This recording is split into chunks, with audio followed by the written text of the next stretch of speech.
We call it compassion.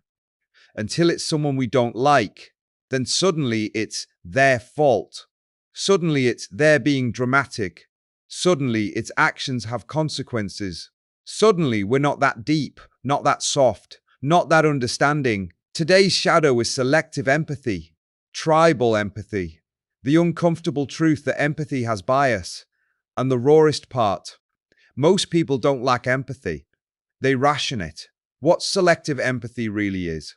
We love the idea that we're compassionate because it makes us feel moral, but in reality, empathy is often a loyalty system. We feel deeply for people who remind us, people we identify with, people who share our values, people we've already decided are good, and we go cold toward. People who threaten our identity, people who annoy us, people who hurt our ego, people we secretly judge, people we see as less than in some way. That's not a character flaw you only see in villains. That's human. Empathy is not a pure virtue. It's often a mirror.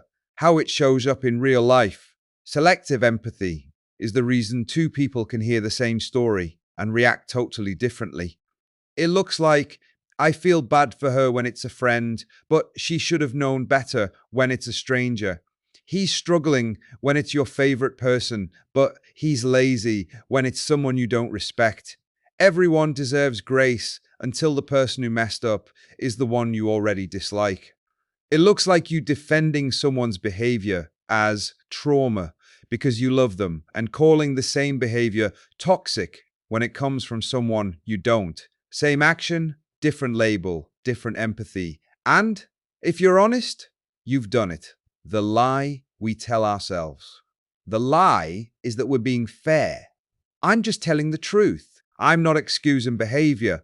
I'm just holding people accountable. Sometimes you are, but sometimes accountability is the polite word we use for I don't care about what happened to you.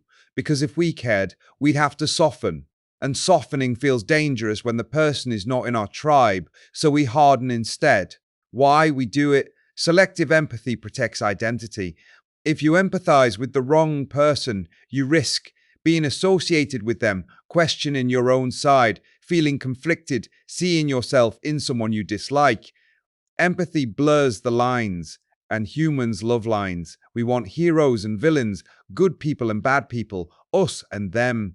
Empathy ruins that simplicity. So we choose empathy where it makes us feel good, and we deny it where it would challenge us. The darkest version. Here's the real edge. Sometimes people enjoy withholding empathy. It makes them feel superior.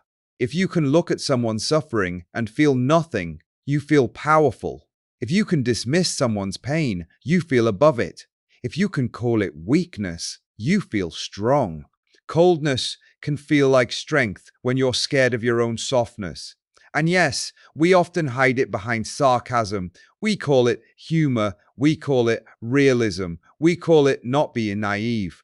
But the truth is, sometimes the person you judge most harshly is the person who triggers something you hate in yourself. The cost.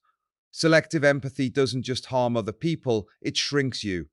Because every time you decide someone doesn't deserve compassion, you train your nervous system to stay tight, defensive, suspicious. You become the kind of person who can't be moved. And that sounds strong, until you realize it also means you can't be reached. It also poisons relationships because people feel when your empathy is conditional, they learn, I can be loved here as long as I stay acceptable. That's not love. That's membership. The clean version's still accountable, still honest. This isn't about excusing behavior. It's about separating two things. Understanding approval. You can understand someone's pain without endorsing their choices. Try this. I don't agree with what they did, but I can see what led them there. They're responsible, and they're still human. If I were them, with their history, I might not be better.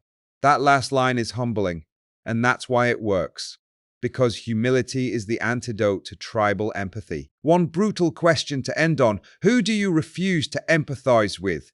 And what story do you tell yourself to make that refusal feel moral? Different personality patterns ration empathy differently. Some reserve it for their inner circle, some for the vulnerable, some for the deserving, some only for people who mirror their values. That's what personalitypeak.com is built to uncover. The hidden bias in your compassion, the line between human and other that you draw without admitting you drew it. Stay safe, stay sane, and most of all, be a little less evil. Until next time.